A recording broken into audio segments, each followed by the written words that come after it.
Sa définition n'est toujours pas très exacte, elle varie selon les espaces, les intérêts et parfois les compréhensions, mais en gros, elle est comprise comme toute entreprise dont la taille dépend du nombre d'employés, du bilan ou encore du chiffre.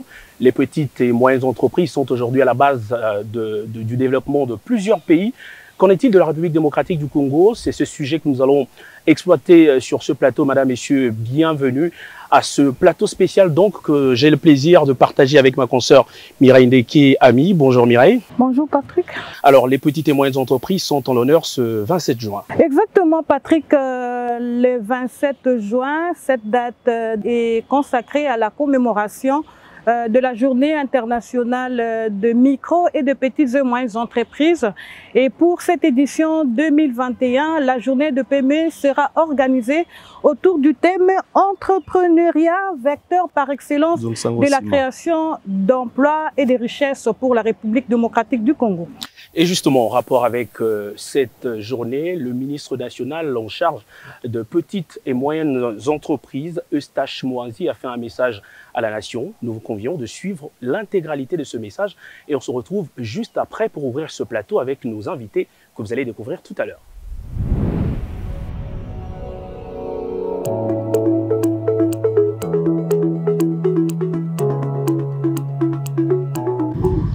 Chers compatriotes, Mesdames et Messieurs, en avril 2017, l'Assemblée générale des Nations unies a adopté la résolution proclamant la date du 27 juin de chaque année, journée des micro-entreprises et des petites et moyennes entreprises.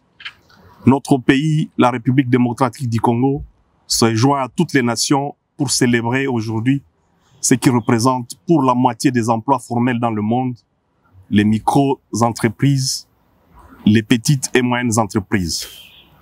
Elles sont la base de toute croissance économique véritable et inclusive.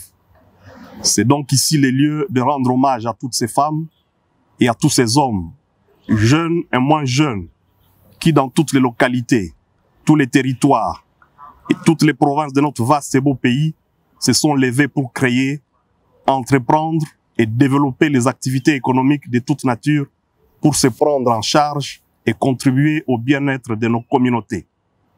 C'est à vous, mesdames et messieurs, les entrepreneurs, que cet hommage national et international est rendu aujourd'hui, afin de réaffirmer votre importance dans la concrétisation des objectifs de développement durable par la promotion de l'innovation, de la créativité et du travail. Il est néanmoins évident que les encouragements qui vous sont dus ne peuvent se limiter uniquement à de belles paroles. Voilà pourquoi, lors de son discours du 24 janvier 2019, à l'occasion de sa prestation de serment constitutionnel, le président de la République, chef de l'État, a annoncé un vaste programme national de promotion de l'entrepreneuriat pour les jeunes, la réhabilitation du secteur formel, l'adoption d'une démarche novatrice pour notamment renforcer l'artisanat et de créer des centres d'invention et d'innovation. De la parole aux actes, le gouvernement de la République a adopté le 5 juin 2020 le programme national de développement de l'entrepreneuriat au Congo, PRONADEC, dont la stratégie s'articule autour de 3 objectifs symbolisés par les 3 C. C comme capacité, C comme crédit et C comme contrat. Il s'agit en fait de mettre en place une politique de renforcement des capacités humaines et de promotion de l'esprit d'entreprise, de faciliter l'accès au crédit par des accompagnements financiers plus favorables et diversifiés, et enfin de faciliter l'accès au marché tant public que privé. Et tous ces 3 C devant être soutenus par un C symbolisant le climat des affaires. À cet effet, toutes ces réformes font l'objet de 2 avant-projets de loi, respectivement sur la promotion de l'artisanat en République démocratique du Congo et sur l'entrepreneuriat et le start-up. Ces 2 projets de loi ont été validés par les experts lors d'un atelier organisé à l'hôtel Sultani le 15 et 16 juin passé. Ils seront bientôt soumis aux délibérations du gouvernement avant leur dépôt à l'Assemblée nationale. Mesdames et messieurs, je vous exhorte donc à vous appuyer sur les différentes structures spécialisée du ministère de l'Entrepreneuriat, Petites et Moyennes Entreprises, en l'occurrence l'Office de promotion des petites et moyennes entreprises congolaises OPEC pour la capacitation, le Fonds de garantie de l'entrepreneuriat au Congo FOGEC pour le crédit et l'autorité de régulation de la sous-traitance dans le secteur privé ARSP pour le contrat. Votre ministère et l'ensemble du gouvernement s'engagent et à très brève échéance à promouvoir l'entrepreneuriat et l'artisanat au Congo en vue de la création d'une véritable classe moyenne dans notre pays. Que vive l'entrepreneuriat en République démocratique du Congo et que vive la République démocratique du Congo. Nous revenons donc sur ce plateau pour ouvrir cet échange avec notre invité principal qui est donc le ministre national en charge de petites et moyennes entreprises, Monsieur Eustache Mwendi, Excellence. Bonjour et bienvenue. Bonjour, merci. Alors, vous n'êtes pas seul, vous avez à vos côtés plusieurs de vos collaborateurs avec qui nous allons échanger.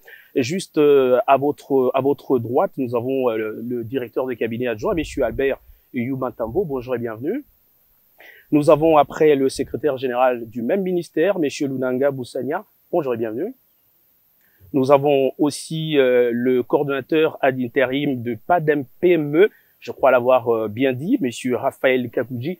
Bonjour et bienvenue. Et juste après vous, il y a le président de la commission petites et moyennes entreprises de la Fédération des entreprises du Congo, Monsieur Feli Samouna. Bonjour et bienvenue. Et nos deux derniers invités sont donc le DGA de l'autorité de régulation de ce secteur, Monsieur Alain Boussi. Bonjour et bienvenue à vous également. Et notre tout dernier invité, c'est le directeur général de l'OPEC, Monsieur Ézéchiel Bidoya. Bonjour et bienvenue. Bonjour. Alors, nous allons donc ouvrir ce plateau. Mireille, la moisson est abondante. Par où allons-nous commencer? Nous allons commencer par l'actualité. Notre invité d'honneur, c'est le ministre d'État en charge de PME, Maître Eustache Mouhanzi Moumbébé, qui revient d'une descente sur terrain. Excellence, encore une fois, bonjour. Bonjour, madame. Vous madame. revenez de l'OPEC et de Ingenious City. Quelles sont vos impressions après avoir effectué ces visites? De très bonnes impressions à l'occasion de cette journée internationale de micro-entreprises, petites et moyennes entreprises, parce que sur terrain, j'ai vu des innovations, j'ai vu de jeunes entrepreneurs au niveau des incubateurs, au niveau de Engineer Center, au niveau de l'incubateur Queer à l'OPEC, au niveau du Startup Center Ishangu, des inventeurs, des ingénieurs, des entrepreneurs qui innovent, qui ont besoin juste que l'État les accompagne, et c'est le rôle de notre ministère à l'occasion de cette journée internationale. Nous devons promouvoir nos propres entrepreneurs au travers le programme national du développement de l'entrepreneuriat en termes de capacité, en termes de crédit et en termes de contrat. La République démocratique du Congo, c'est des millions d'intelligence.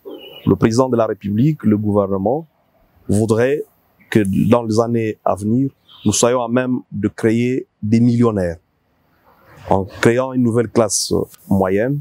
Et cela est possible. Nous prenons donc le premier collaborateur qui est donc l'Office de promotion de petites et moyennes entreprises, Monsieur Ézéchiel Bidoya. Bonjour encore une fois. Alors une toute première question. Comment comptez-vous accompagner le gouvernement dans la promotion de petites et moyennes entreprises? On sait que l'OPEC, c'est pratiquement le bras séculier de ce ministère de petites et moyennes entreprises. Exactement. Comme l'a dit Son Excellence, Monsieur le ministre d'État, ministre en charge de petites et moyennes entreprises, l'OPEC accompagne le développement de l'entrepreneuriat dans le développement du premier cycle. En fait, il s'agit ici de toutes les activités liées à la formation, au coaching, au mentorat, et donc toute forme d'accompagnement. Et dans ce cadre-là, l'OPEC est en train de développer un plan d'action qui a deux axes d'intervention. Le premier axe, il est relatif à l'appui à la création des entreprises. Et dans ce cadre-là, nous avons un programme de sensibilisation et d'accompagnement de jeunes à l'entrepreneuriat. Pourquoi nous développons ce programme? Parce qu'il est démontré qu'aujourd'hui, nous avons un taux de création d'entreprises qui est extrêmement faible, à moyenne 7 500 entreprises, contre par exemple 75 000 entreprises pour le Nigeria. Nous avons un pays qui a un gigantesque potentiel entrepreneurial, les ressources minérales, faune et flore, terres cultivables. Mais la RDC, c'est un désert entrepreneurial. Tout simplement parce que les jeunes sont formés dans l'idée de pouvoir demander de l'emploi et non pas créer des entreprises. C'est pourquoi nous avons développé ce programme qui consiste à susciter les vocations entrepreneuriales auprès de la jeunesse. Et derrière cette sensibilisation, il y a un accompagnement. Je pense que nous avons visité avec son Excellence les incubateurs, qui est une des stratégies qui est développée par l'OPEC. Là, c'était l'incubateur cuir, mais nous avons commandé des études sur l'ensemble du pays. L'idée, c'est pouvoir développer dans chaque province du pays un incubateur pour accompagner l'entrepreneuriat dans ces provinces. Mais à côté des incubateurs, il y a également des startup centers. Ici, c'est pour accompagner l'entrepreneuriat innovant. Et là, c'est pour le premier axe qui consiste à appuyer la création. Mais au niveau des PME qui sont déjà établis, il y a également un programme de mise à niveau. Et là, c'est des formations que nous organisons régulièrement pour mettre à niveau ce PME. Donc, nous avons une panoplie de services que nous sommes en train de déployer pour accompagner effectivement le développement de l'entrepreneuriat congolais. Monsieur le DG, nous allons encore vous garder un instant. Nous allons parler là un peu de la mutation de l'OPEC à la NADEC. Quel est le bien fondé de cette transformation et quelle en a été la motivation? Oui, en fait, la transformation de l'OPEC en Agence nationale de développement de l'entrepreneuriat s'explique, je dirais, pour deux raisons. La première, c'est la raison politique, la vision politique. Vous avez ici le chef de l'État qui a parlé de sa vision de développer l'entrepreneuriat national. Cette vision est matérialisée au niveau du gouvernement avec le Programme national de développement de l'entrepreneuriat. Vous avez également pour preuve notre ministère qui est dénommé maintenant ministère de l'entrepreneuriat et PME. Donc, sur le plan politique, l'OPEC devait se mettre en phase avec cette vision. Mais sur le plan opérationnel également, nos missions, le champ d'action de mission de l'OPEC vont s'étendre. C'est vrai que jusque-là, on était focus sur le PME, mais après, lorsque vous regardez notre pays, il y a combien de PME? Donc ici, le challenge, c'est au contraire susciter les vocations entrepreneuriales auprès de notre jeunesse qui, en fait, représente 63-65% de la population. Et donc, à travers la NADEC, l'OPEC aura un champ plus large pour pouvoir susciter l'esprit entrepreneurial auprès de la jeunesse, les accompagner pour qu'ils puissent développer leurs entreprises. Ce changement qui vous permettrait également de continuer vos activités sur le terrain. On sait que vous êtes un tout petit peu partout. Nous allons changer un tout petit peu de cadre pour parler cette fois, mesdames et messieurs, de la régulation. Nous allons accorder la parole à notre invité, monsieur Alain Boussi, qui est donc le DGA de l'autorité de régulation de la sous-traitance. On sait qu'on parle de cette épineuse question de marché, donc accès au marché pour les petites et moyennes entreprises, surtout les petites et moyennes entreprises congolaises. À votre niveau, où en êtes-vous avec l'application de cette loi qui protège les Congolais qui sont dans ce secteur de petites et moyennes entreprises? Bonjour et merci de m'accorder la parole. En effet, le 8 février 2017, le chef de l'État a promulgué la loi fixant les règles applicables à la sous-traitance dans le secteur privé. Puis l'année d'après, le 24 mai, le Premier ministre a signé 2 décrets. L'un portant création de l'autorité de régulation de la sous-traitance dans le secteur privé, donc établissement public justement chargé de veiller à ce que cette loi prise par le chef de l'État soit d'application, mais aussi un deuxième décret portant mesures d'application de cette loi. Et en fin d'année 2018, les animateurs de l'autorité de régulation ont été nommés. Tout de suite après, nous avons eu des élections dans ce pays. Et en début d'année 2020, comme vous savez, l'être humain est réfractaire au changement. Un groupe d'ambassadeurs représentant certains pays de l'Union européenne ont saisi le gouvernement de la République pour demander qu'il y ait certaines modifications des textes réglementaires, notamment les 2 décrets qui ont été signés par le Premier ministre. Le gouvernement nous a instruit, à la suite de cette saisine, de pouvoir organiser des concertations avec toutes les parties prenantes, en ce compris la FEC et des représentants de ces pays-là. Nous sommes au mois de mars 2020. Tout de suite après, la pandémie de la Covid est arrivée et donc ça a dû ralentir les activités de l'autorité de régulation. Et donc, au terme des négociations, il y a eu amendement des 2 décrets qui ont été signés par le Premier ministre et publiés au journal officiel le 12 octobre 2020. Et donc, ça a dû ralentir tout le processus et c'est comme ça qu'on n'était pas vraiment opérationnel. Là, au terme de cela, nous avons organisé justement des campagnes de vulgarisation de cette loi et des missions de contrôle. Et donc, maintenant, on peut considérer que nous sommes vraiment opérationnels et nous sommes en train de continuer notre campagne de vulgarisation parce que la vulgarisation, elle sera pérenne. Je profite de l'occasion pour dire que nous devons travailler avec les PME congolaises en partenariat. Elles ont également l'obligation de pouvoir dénoncer les pratiques antérieures auprès de l'autorité de telle sorte que nous puissions faire notre travail. Monsieur le DGA, parlons aussi du processus d'enregistrement des entreprises à capitaux majoritairement congolais. Où en sommes-nous? Oui, merci madame de la question. Nous avons un site web www.arsp.cd.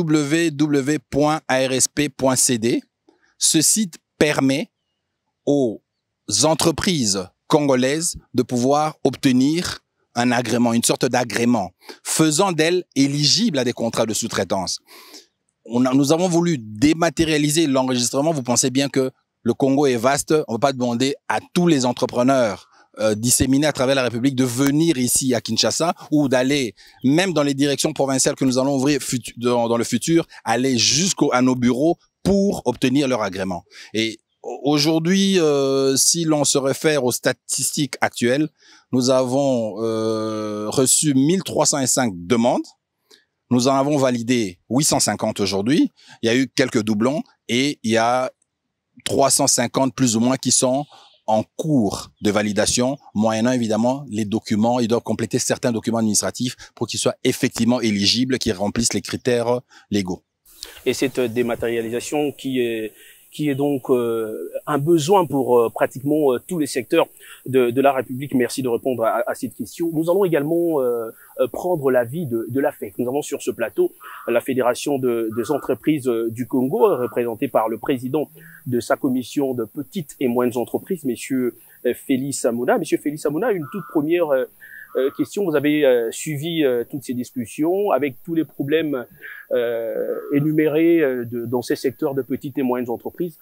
Comment réagissez-vous, vous, en tant que Fédération des entreprises du Congo, à tout ce que les entrepreneurs du secteur de PME rencontrent et à tout ce qui s'affiche comme réforme au niveau du gouvernement? J'ai un premier sentiment de satisfaction parce que j'ai retenu 2 phrases importantes du ministre parlant de la PME comme étant le socle qui crée à peu près 50% des emplois à travers le monde. Et qu'en plus, c'est la PME qui est facteur de progression et de création de richesse. Ceci se retrouve aussi dans la politique mise en place par le président de la République, quand lui-même dit, le président Félix-Antoine Tshisekedi, quand lui-même dit qu'il veut créer des milliardaires congolais. Et nous, au niveau de la FEC, on est plus qu'impatients. Nous attendons cela. Nous avons déjà, à travers la politique mise en place par le président Albert Youma sur le plan Renaissance, nous voulons participer à cela. Mais à certains points, nous nous sentons un peu bloqués. Quand nous entendons que des grands contrats se signent au niveau de l'État, mais que la FEC n'est pas invitée. Donc, on risque de revenir vers les mêmes erreurs que dans le passé. Les grandes entreprises viennent, s'implantent au Congo, mais les PME sont écartées. Dans la chaîne de valeur, ces grandes entreprises vont venir avec leurs entreprises de leur pays, parce qu'ils ont aussi un souci, c'est de faire progresser la production dans leur pays. En tant que patronat, participer à toutes ces négociations pour promouvoir l'entrepreneuriat local et promouvoir la classe moyenne congolaise. Alors, merci beaucoup pour tout ce détail, parce que vous avez posé une deuxième question que que Madame vous voulez justement poser, parce que on en parlait en sourdine sur les difficultés. Vous avez donné aussi des solutions, mais on sait également qu'au-delà de tout ça, il y a le financement. Il y a le financement. Nous avons sur ce plateau un programme d'appui, le PADEM PME. Je crois l'avoir bien dit, le PADEM PME, qui est ici représenté donc par son coordonnateur ad intérim, Monsieur Raphaël Kakouji. Monsieur Raphaël Kakouji, encore une fois, bonjour et bienvenue. On parle de ce financement. À votre niveau, comment sélectionnez-vous les PME, étant donné qu'on sait que la définition de la PME continue encore à alimenter le débat, mais comment sélectionnez-vous ces petites et moyennes entreprises pour obtenir un financement? Comment ça se passe à votre niveau? Merci beaucoup, monsieur le journaliste. Le guichet dont le financement varie autour des 1000 et 5000 dollars. C'est un financement en nature. Le deuxième guichet concerne les jeunes entrepreneurs dont le financement varie autour de 15 000 en moyenne et 20 000 au maximum. Le troisième guichet de financement concerne les PME établis dont le financement varie à partir de 20 000 jusqu'à 200 000 selon les dossiers. Et enfin, le quatrième financement concerne les services au développement des entreprises, disons les services qui concernent les appuis, qui appuient les micro, petites et moyennes entreprises. Alors, la sélection à ces 4 guichets s'est fait différemment. Au niveau des soutiens aux femmes, qui est le premier guichet de financement, qui concerne les micros, là, il y a une identification et enregistrement. Pour la ville de Kinshasa, nous venons de clôturer l'enregistrement des femmes micro-entrepreneurs. Et nous sommes en train de traiter les données pour pouvoir publier celles qui ont répondu aux critères du projet. Et pour Kinshasa, nous avons identifié 9483 micro-entrepreneurs qui seront bientôt publiés. Disons, celles qui vont répondre aux critères d'éligibilité seront bientôt publiées. Au niveau de jeunes, il y a les programmes de COPA, des concours de plan d'affaires. Là, il y a une plateforme digitale où on invite et les jeunes et les PME à pouvoir soumissionner. Et à ces jours, en termes de résultats, nous avons au niveau de jeunes entrepreneurs, nous avons sélectionné 1550 jeunes qui sont présélectionnés et qui vont bientôt entrer dans les programmes des bootcamps. Et au niveau de PME établis, nous avions reçu 2933 dossiers qui ont été traités et qu'à ces jours, nous avons 433 PME qui sont lauréates. Et en ce qui concerne les SDE, on est en train de demander leurs besoins pour pouvoir les appuyer en termes de formation, de renforcement de capacités institutionnelles, ainsi de suite. Voilà. Vous parlez là de PME qui existent, qui sont reconnues par l'État, et bien sûr. On pourra peut-être le sentir dans les tout prochains jours. Nous avons également sur ce plateau, mesdames et messieurs, la représentation. On a parlé au début, on vous a dit au début que nous avions comme invité principal donc le ministre d'État en charge de petites et moyennes entreprises. Avec donc ce collaborateur, nous avons eu l'opportunité d'avoir sur ce plateau le secrétaire général de ce ministère qui a vu plusieurs cabinets passer. Monsieur le secrétaire général, vous êtes dans ce secteur pendant quand même un bon nombre d'années. Vous avez vu, vous êtes la base même de ce ministère. Vous avez vu comment les choses ont évolué en termes de réformes et autres. Comment expliquez-vous aujourd'hui la santé de ce ministère? Je voudrais également souligner le fait que notre ministère n'est pas le fruit d'une génération spontanée. Nous venons de très loin. Tenez, avant 1960, donc avant l'indépendance, il n'y avait qu'un bureau de l'artisanat et classe moyenne. En 59, nous avons évolué, on est passé à la division de l'artisanat et classe moyenne. C'est avec l'avènement de notre premier ministre, premier ministre, et Patrice Emery Lumumba, que nous avons connu un ministère de l'artisanat et classe moyenne, de PME et classe moyenne. En 63, on est encore entré à la division de l'artisanat et classe moyenne. Il a fallu attendre la révolution de Mobutu en 1973 pour que l'on comprenne qu'on doit réguler les petites et moyennes entreprises. C'est en 1990 que, à la suite de la demande de la société civile à la conférence nationale souveraine, nous avons obtenu le ministère des PME en 90. Monsieur le CG, je vais vous interrompre parce que là, je suis déjà en train de lire dans vos pensées. Vous voulez un peu nous démontrer la chronologie du ministère, mais la question fondamentale est celle de savoir le changement de nom, les différentes dénominations. Est-ce que ça a un impact dans le secteur de PME?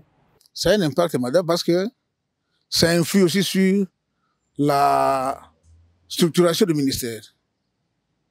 Les textes qui doivent les régenter ont été signés et aujourd'hui les instruments continuent d'être importants. Vous avez appris tout à l'heure là que nous venons de valider un avant-projet de loi portant promotion de l'entrepreneuriat et des start-up qui n'existe pas ailleurs. Nous avons validé un avant-projet de loi portant code de l'artisanat, alors que l'artisanat n'était pas régulé depuis 1960. Il n'y a pas un seul texte sur l'artisanat dans notre pays. Merci, maître secrétaire général, pour cet éclairage. Exactement, beaucoup d'éclairage. Savoir d'où l'on vient pour mieux progresser. Donc, on a eu l'expérience avec tout cela. Vous avez compris, mesdames et messieurs, que nous sommes maintenant du côté vraiment des représentants de l'État. Nous avons eu l'occasion d'interviewer, donc d'avoir sur ce plateau le secrétaire général du ministère. Alors, nous allons prendre aussi le directeur de cabinet adjoint du ministère de Petites et Moyennes Entreprises, qui est donc sur ce plateau, M. Aberiou Mantabo. Bonjour et bienvenue. Bonjour, monsieur le président. Alors, vous le savez comme moi que les jeunes aujourd'hui, les jeunes entrepreneurs, ceux qui sont dans le petites et moyennes entreprises, sont très excités quand on parle de ce fonds de FOGEC qui a donc été signé. L'ordonnance a été signée donc pour la nomination de ces animateurs. On se demande à quoi servira ce fonds et comment il sera-t-il géré.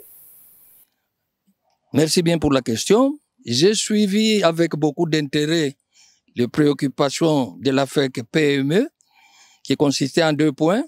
La difficulté d'avoir un crédit à taux réduit et deuxièmement, la fiscalité qui pose problème. En tant que directeur de cabinet adjoint de son Excellence, Monsieur le ministre, je me dois de lui dire ce que le gouvernement est en train de faire. Premièrement, conformément à l'axe d'action numéro 7, relative à la facilitation à l'accès au crédit, il vient d'être créé un fonds dénommé Fonds de garantie à l'entrepreneuriat au Congo, FOGEC en sigle. Les mandataires de cet instrument viennent d'être à peine dénommés. Ils sont en train de s'installer, sinon c'est eux qui seraient ici pour vous en parler. Le FOGEC aura notamment pour mission de mobiliser et de canaliser les recettes financières pour le financement des start-up, des micro, petites et moyennes entreprises auprès de banques, des institutions de microfinance et des mésofinances. Ça, c'est le premier volet. Je crois que dans ce volet-là, l'AFEC sera servie parce qu'il est préconisé des taux d'intérêt minimum avec des durées de remboursement renforcées. Deuxièmement, je voudrais dire qu'au moment où nous parlons, le gouvernement est en pourparlers avancé avec nos partenaires techniques et financiers, dont la Banque mondiale, justement pour la création d'une société anonyme qui se nommerait FOGEC SA. FOGEC SA va se charger de financer les PME. Il aura le statut d'une institution financière spécialisée qui sera agréée par la Banque centrale du Congo. Le deuxième volet qui concernait le climat des affaires, nous devons dire que Maintenant là, le gouvernement vient d'élaborer 2 projets de loi. Le projet de loi sur l'entrepreneuriat et les startups et le projet de loi sur l'entrepreneuriat.